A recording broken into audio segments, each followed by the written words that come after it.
Thought I'd make another video. The topic will be about my taxes. I always complete my taxes since I don't owe anything. That's the number one. Any bills and taxes I pay, I always make sure I always pay my taxes. I don't care if I'm sleeping outside, I pay my taxes. I pay what I'm told I have to pay money and to the government. So, because I have no choice. A lot of people, are crooked that way. But anyway, I got to complete my taxes for 2024, and I was thinking to myself, I had them withdraw taxes from my unemployment, so I'll get a little bit of extra money. And I was thinking to myself, I have never filed for unemployment taxes before that I can recall. And I've been on unemployment, and I'm not even kidding, at least 25 to 35 different times since at the age of 19 years old. And maybe even more than that. So I would work, be on unemployment for 3 months, then I'd run out of money, I'd have to go work, and it'd work for a couple weeks before they fired me, 2-3 days. Then I'd go sleep underneath the bridge, wait until I accumulated money, I'd have to just wait and wait. And then 2-3 months more would pass, and I could file for unemployment in a different state. Then I would file for unemployment, and every time I filed for unemployment, they'd give me like $1,000. They'd give me like $1,500 every single time. And so I was thinking, I've never filed for taxes before, ever, in my unemployment, ever. And I thought, that is what some of the things that get very stressful, because I think to myself, I could have had this money that could have been helping me, but when you're moving so many times and you're living on the streets and you're having people attack you and there are people shooting electronic devices and doing all these things to me, it's very hard to take care of myself in the way that I'm supposed to, like my government taxes or send some paperwork. I may miss out on a sheet of paper that I was supposed to send out to them, but I'm always key because I keep everything on my notepad on my phone of all the things I need to do, my to-do list. And, email addresses to the Social Security office or tax office, whatever it may be. And it's just it's a very big hassle just to even get the passwords to log into the account. And then they lock you out, and then I got to make phone calls to the government. And everybody knows, you call, be put on hold for 5 hours and nobody picks up the phone.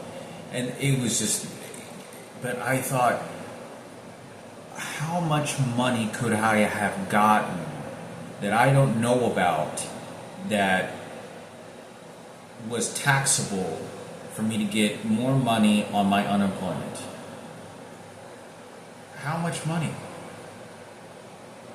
And it's just, I'm thinking to myself, it's been 20 years. There's no telling how much money I could have gotten that could have been taxable. And there's a lot of stuff I still don't understand. I only learned as I got older about, paperwork and the things you have to do with the government offices with food stamps in different states, and even in Texas. But it was really kind of gnawing at me, and I thought, it's a lot of money. It's a lot of money that I could have used, an extra $500, an extra $700. It's so desperately needed when I'm sleeping out on the streets. I, for myself, I just don't feel normal. I feel like I've lived too long outside, sleeping outside, just being thrown to the wolves, that I don't feel like I understand I feel like I can't settle in, and I never have. And I can tell you this, the way that I felt when I lived at my dad's house, the house I grew up in, nothing in my life ever made me feel like that. It didn't matter what was going on in my life, nothing ever made me feel secure like that. And because something that felt like, because it was my dad's house and my parents' house, and, the police officers couldn't step on our yard without a warrant, and we could yell at them, say, you don't come back on the step of my property unless you got a warrant. we had rights, and it was very difficult. That's a whole different story of things. But yeah, I was thinking of that, and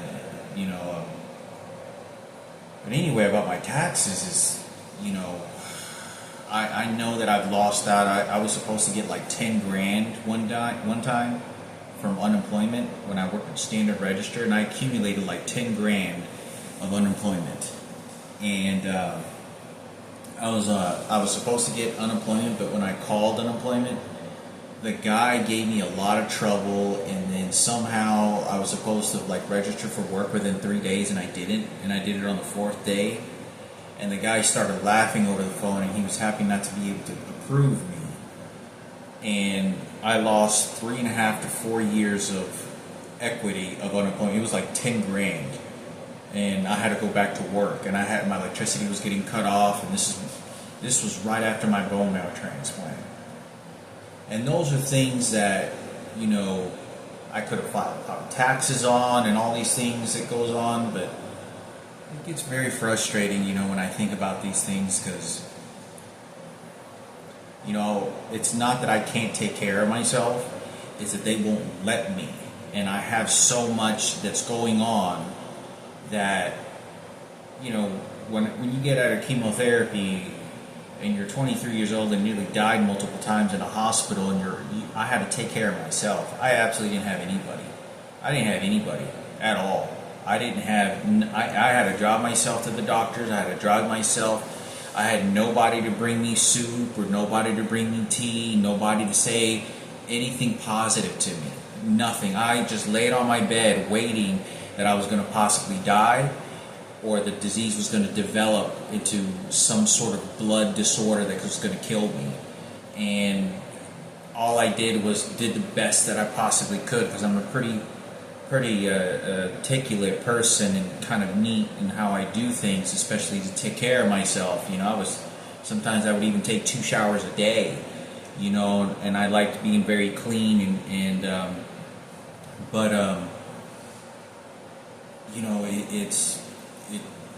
it's a multitude of things, and I think about it, and I don't think I've ever even talked about that, but I do remember I did 100%. I call them as like 10 grand, and I didn't get it because I didn't, and I had to go back to work, and I didn't understand the system. And when you're like, the way that I was at that time, and the way that everything was just having to take care of myself, I was just going to be like, okay, I'm just going to go to work, and like chemotherapy, I just deal with it, and everything is going to be fine and dandy. You just got to believe, and and it doesn't work that way. And I remember that very well, because it was just, there was no recovery. It was just like, get out of here, take care of yourself. The hospital staff was very nice to me. I got very fortunate. I feel like I was very fortunate, because all the ladies loved me. All the ladies loved me at the hospital. But I was very fortunate when I went there, because I was young, but when I got to my apartment, and there was no phone calls from anybody. There was no phone calls from anyone. Kenneth didn't call me, but I think 3 months after I already got home, maybe even once. Robert Palomo didn't call me but once. But I think it was a month after. Sarah Cooper called me, I don't even think she called me. She didn't call me, because she stayed at my apartment for one day and left. And the reason that even happened was because the doctors were saying that I needed somebody they said that they needed somebody to stay at least, because once Sarah left, Julian moved into my apartment for he was supposed to stay for a month. He stayed there for 10 to 15 days, a little less than 2 weeks. I don't know, it was probably a solid 2 weeks, but it was not more than 2 weeks. I'm going to say it was I remember it being less than 2 weeks. It was like 10 to 12 days. and because the doctors had said that I had to be somebody had to be inside the apartment because there's so much dysfunctions that can happen. I drop dead or I have a stroke. Somebody, because the first month is the most crucial after having a transplant. A lot of things can go wrong. And the medication is absolutely to your survival. The cyclosporin, the steroids, is to keep the blood from rejecting and basically attacking my my tissues, and my brain, and all kinds of different things. And but I remember, I had to do all that by myself. Everything. Julian didn't call me one time after he left. I think he called maybe once, if that, and it was like a month after he left. Like, I was crying by myself inside my apartment. I went to the fast food joint, Whataburger, and give me a burger and fries in tears and shaking.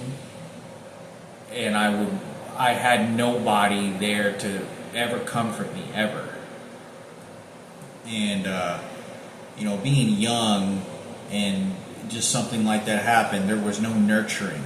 There was absolutely no nurturing. I had to do everything on my own. There was nobody that helped me. I was literally, when Julian stayed at my apartment, he didn't even care. He just sleeping on the couch just to make sure I was alive. That was it. He didn't do anything. Watch TV. I think I got cable TV just so he could have some some good TV channels to watch, because it was a small one-bedroom apartment.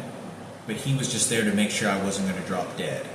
And I was literally picking up a case of pills, and I was like this, and I was like bald, like no hair. I had like little lines on my eyebrows. My mustache fell off, and my eyelashes thinned out, and I was just, I remember I thought I was going to die, have a heart attack, and my heart felt like somebody grabbed grabbed a knife or an ice pick and just fucking stabbed the shit out of my fucking chest, and it felt like it's the only time I felt like I was having a heart attack, or some type of heart aneurysm or whatever it is that they call it, but there was something fucked up and I don't know what the situation was, and my brother heard me scream one day, and I said, I think, and I started screaming, and I thought I was having a stroke or some sort of heart attack, and and Julian got up, real quick, to see if I was dying or something, but other than that, I was literally, he didn't help me with the pills. He was like, oh, okay, that's who you are, that's what you're doing, but that was it. I was having to count my pills I have to take. I have to, to keep my mind, sort of just trying the best. And it was tough, and, it's frustrating because I was taken advantage of, and nobody gave you shit. I gave a hospital $500,000 for nothing, obviously it was for my life, and I'm so grateful for it, but it was, it's hard to describe how much money I gave, and I didn't sue a hospital, I didn't sue a doctor, and I got nothing. I had money that I had in my bank account, which was like an extra $1,000, and that's all I had, and no job, because I was on workers' comp, and that's all I had. Like, within me going, but once my hair grew back, it took about 3 months to 2 months. Once I went back to work, within 4 months, my electricity was getting cut off because I couldn't afford my rent. I was begging for money at the Metro Care Services in Carrollton, Texas, and this is what happened when I got there. When I got there, I remember going in there, because Dale McEwen told me that you might be able to go to Metro Care Services and ask them to see if they can help you with your bills. I had no insurance, and it's such a downfall. It is such a downfall feeling that it's hard to describe. It's very difficult to describe what it feels like when you survive, lucky enough to live, and you're heart attack, chemotherapy, you lose your job, you don't sue a hospital, you don't sue the job you were working at, and I'm begging for money at Metro Care Services at 24 years old. And when I get there, this is what they told me, and they're real greedy. Okay, when I got there, there was a guy by the name of Hector, and he worked there. He was like one guy in an office. He was one guy in an office, and he was like a secretary or something. And he was just like one of the agents or people there. It wasn't a lot of people at all. There was maybe 2 people around. I go in there to talk to him so he can interview, and I tell him how much my bills are.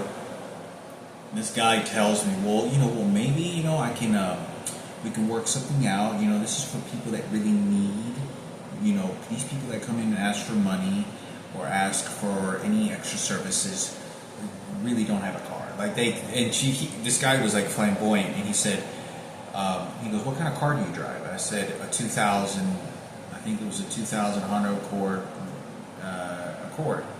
And as soon as I said that, it was like he just shut the doors on it, because obviously I have a car. He goes, these people that come here don't even have a car, they have a bus. And he goes like, well, we can offer you like $11, buy yourself maybe a glass of milk, a gallon of milk. And I'm thinking to myself, like, I'm about to have a stroke. I'm about to have a brain aneurysm as I'm looking at this guy telling me he could possibly, maybe I can continue trying to apply and maybe get $11 for a gallon of milk. Buy you a gallon of milk and maybe some bread. And I just gave this hospital it was $500,000 into this hospital. I didn't sue the hospital. I didn't sue the workers, the workplace I work for. The place that I work for, they only fired me because I got sick. And it was like, I couldn't believe that something like this happened. I mean, I was fry-circuiting my brain. The fact that I just gave my blood, I could no longer have children. They fired me wrongfully at my job. That's what happens when you have a near-death experience and you have no family. Sarah Cooper picked up the phone, I think, after I got fired, and then said, "Yeah, sign the paperwork," and I did, and like a dumbass. And I, wasn't told the property to get to attorneys to then confiscate as much money to my legal rights.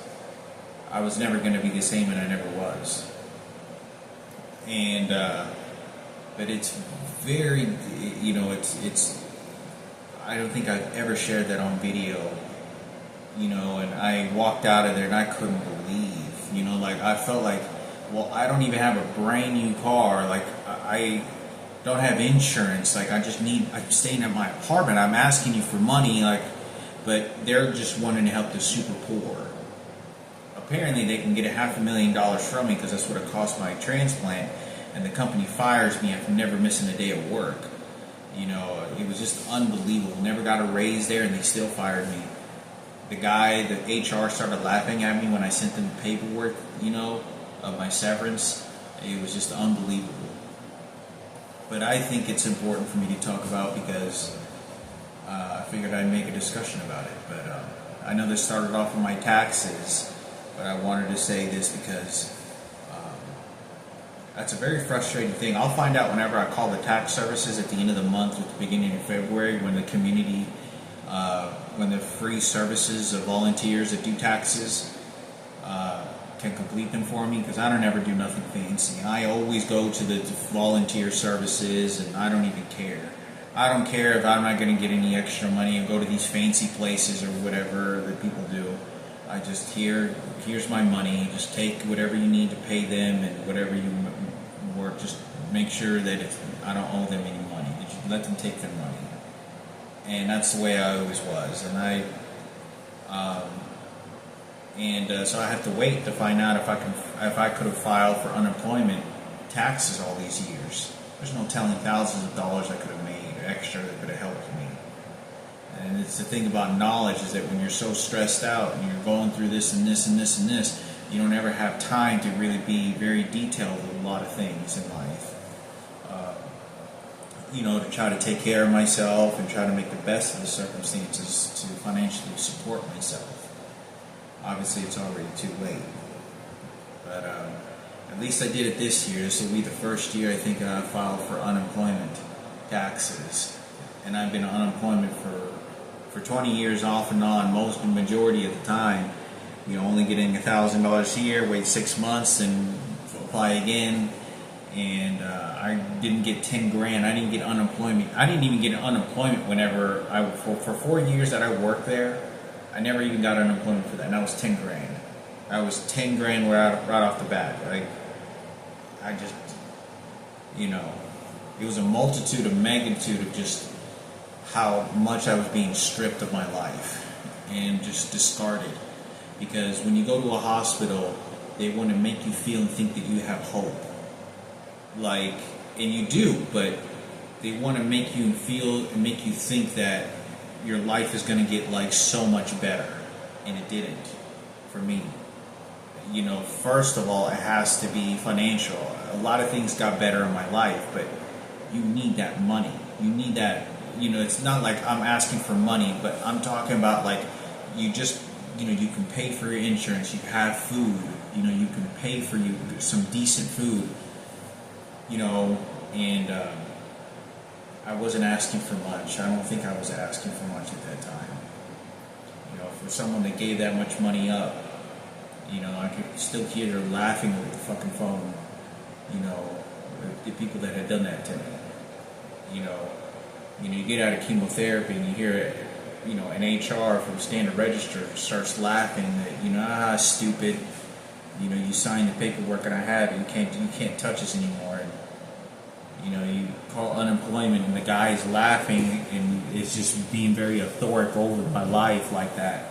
It's difficult to deal with because I did all the right things I was supposed to do and it didn't matter. They still, and then I started getting a lot of tickets. That's not even counting. They took 45. The guy got 35 to 40 tickets. 35 to 40 tickets. That was my. That didn't begin with how much money they took and wouldn't give me a job. And when I started working, there were shit jobs that paid me $8 an hour. My rent's $600 fucking dollars. I was getting 40 tickets. With 35, I got all the paperwork still to this very day. I was getting 35 to 40 tickets, in a period of 4 years. That was my chemotherapy repair. There was no really going to the gym, recovery, and eating well, and it was none of that. And, the stress piled even up more. But thought I'd make a video on that. It's frustrating, and there's another thing too, is for the last 2 years, I think it's now been 2 years, I have been taking pictures of my taxes, receipts, every receipt that I ever get from any place that I go to, any place, whether it's UPS, grocery store, gas station, pack of cigarettes, or it's at a donut shop, or it's at a UPS store or at a print shop, a flower shop, whatever it is. Anytime I get a purchase for a receipt, and I get a receipt, and I always ask for them for one. There's an app that I use that is called Coin Out or something like that, and I take a picture, and it gives me points. And when I get a bunch of points, a bunch of receipts, and it takes usually 3 months every single day of getting receipts, that you get $50. And that's what I do.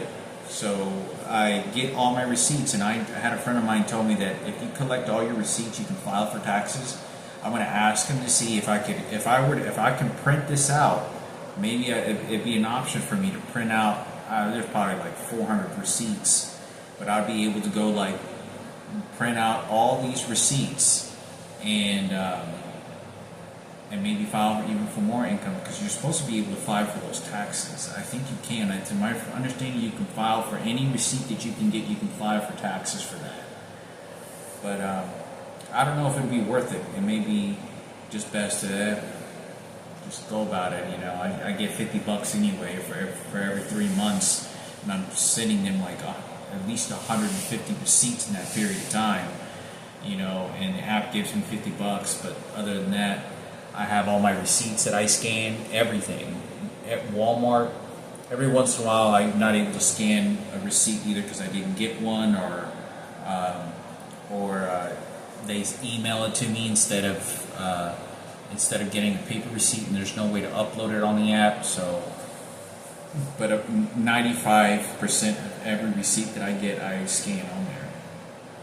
It's another way to me to file my taxes. But this will probably be, I think, the first year I think I'll file for unemployment, taxable unemployment, because I do ask them, but all these years, there's no telling how much money I could have gotten.